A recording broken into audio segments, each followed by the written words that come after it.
Потполно сум свесен за реакциите од граѓаните кои што живеат и кои што гравитираат на улицата Крушевска република кај уредениот дел на проектот. Што значи втора фаза? Втора фаза значи реконструкција на постоечките улици, затоа што не се составен дел на проектот за уредување на каналот. Затоа распишена е јавна набавка во износ од 26 милиони денари, од кои 10 милиони денари ќе ги платиме во 2022 година, останатиот дел од средствата ќе бидат составен дел во новиот буџет за 2023 година, за да ги завршиме комплетно со прв слој и со втор слој асфалт.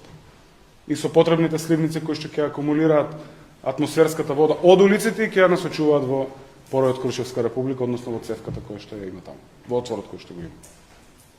И тоа го правиме во првата година. Не станува збор за рехабилитација. Не станува збор за само прв слој асфалт или втор слој асфалт. Станува збор за комплетна реконструкција. Износот на таквата реконструкција ќе ги чини граѓаните на општина Струмица 26 милиони денари. Дали е неопходно да го направиме? Да.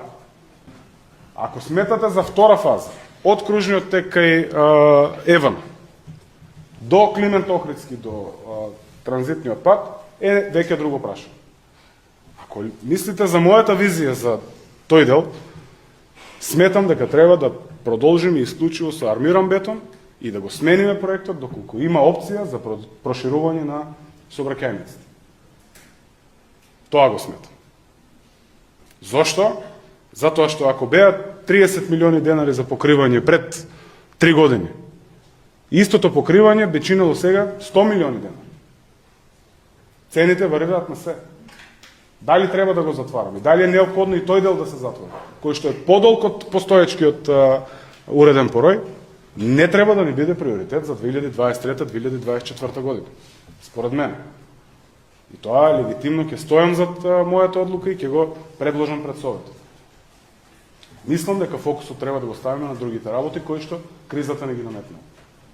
А тоа веќе ви најави. Фотоволтаичната централа, јавниот превоз, велосипедската патека, дополнително воведување на нова ставка во буџетот, рамка за изградба на велосипедски патеки.